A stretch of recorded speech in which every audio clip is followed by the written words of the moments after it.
Hi అండి. ఈరోజు 2 రకాల స్వీట్స్ చేసుకుందామండి. పాలపొడితోటి కాలా జామున్, గులాబ్ జామున్. ఫస్ట్ స్టవ్ మీద గిన్నె పెట్టుకొని 1 కప్పు షుగర్ తీసుకోవాలి. 1 కప్పు షుగర్కి 1 కప్పు వాటర్ పోసుకోవాలి. స్టవ్ ఆన్ చేసుకొని ఇందులో ఇలాచి వేసుకోవాలి. షుగర్ అనేది మొత్తం కరిగిపోతే సరిపోతుందండి. దీనికి ఎలాంటి పాకం అవసరం లేదు. ముట్టుకుంటే కొంచెం బంకలాగా ఉంటే సరిపోతుంది. ఇప్పుడు మనకు షుగర్ సిరప్ రెడీ అయిందండి. మిగిలిన ప్రాసెస్ చూద్దాము. ఇది పక్కకు పెట్టుకొని ఇప్పుడు స్టవ్ మీద గిన్నె పెట్టుకొని అందులో కొన్ని పాలు పోసుకోవాలి. పాలల్లో మనము కొంచెం నెయ్యి వేసుకోవాలి. నెయ్యి వేసుకోవడం వలన కాలా జామున్ అయినా గులాబ్ జామున్ అయినా చాలా బాగుంటుంది. ఇప్పుడు నెయ్యి కరిగాక మనం అందులో పాలపొడి వేసుకోవాలి. దీనికి ఈ పాలకైతే నాకు సుమారు 5-6 కప్పులు అయితే పాలపొడి పట్టింది. పాలపొడి వేసుకుంటూ కలపాలి, లేకపోతే ఉండలుగా అవుతుంది. ఈ పాలపొడి అనేది మనకు ఒక 10 నిమిషాలు అనేది ఉడికించుకోవాలి గ్యాస్ మీద. మనకు పాలపొడి కోవలాగా తయారయ్యే వరకు మనము పాలపొడి వేసుకుంటూ ఉడికిస్తూనే ఉండాలి. ఇలా మనము ఇన్స్టెంట్గా చేసుకున్న గులాబ్ జామున్ లాగానే ఉంటాయండి. గులాబ్ జామున్స్ పాలపొడితో చేసుకుంటే చాలా బాగుంటాయి. మీరు తప్పకుండా ట్రై చేయండి. ఇప్పుడు కొంచెం చిక్కపడిందండి.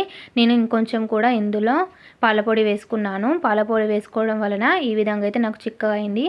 ఇది పూర్తిగా చల్లారినాకనే మనము కోవలాగా తయారవుతుంది. అప్పుడు మిగిలిన ప్రాసెస్ చేసుకోవాలి. ఇప్పుడు మొత్తం చల్లారింది. ఇప్పుడు ఇందులో మనం మైదాపిండి వేసుకోవాలి. ఒక విషయం అండి, ఇది ఇందులో మైదాపిండి ఎక్కువ వేసుకోకూడదండి. ఎక్కువ వేసుకోవడం వలన మనకు బోండా ఉబ్బినట్టు ఉబ్బుతాయండి.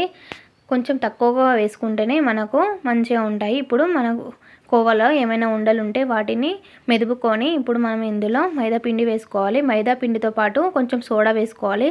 సోడా అయితే కంపల్సరీ వేసుకోవాలి. తినే సోడా, బేకింగ్ సోడా.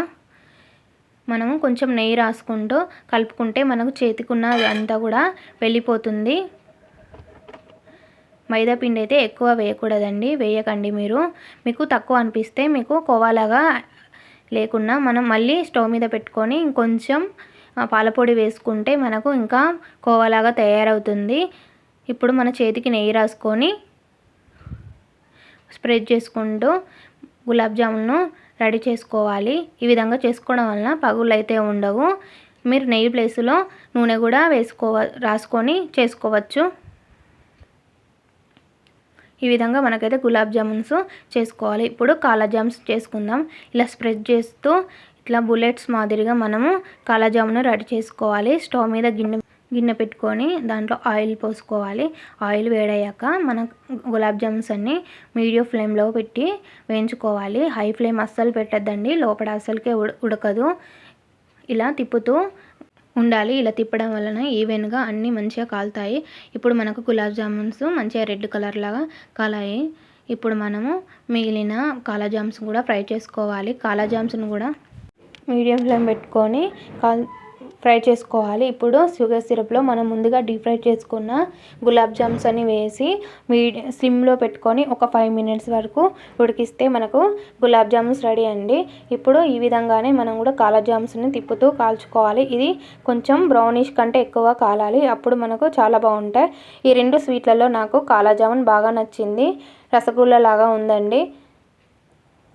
ఇప్పుడు వీటిని కూడా షుగర్ సిరప్లో వేసి ఈ గులాబ్ జామున్ అయినా కాలా జామున్ అయినా మినిమం 3 to 4 hours సిరప్లో ఉంటేనే బాగుంటాయి, టేస్టీగా ఉంటాయి.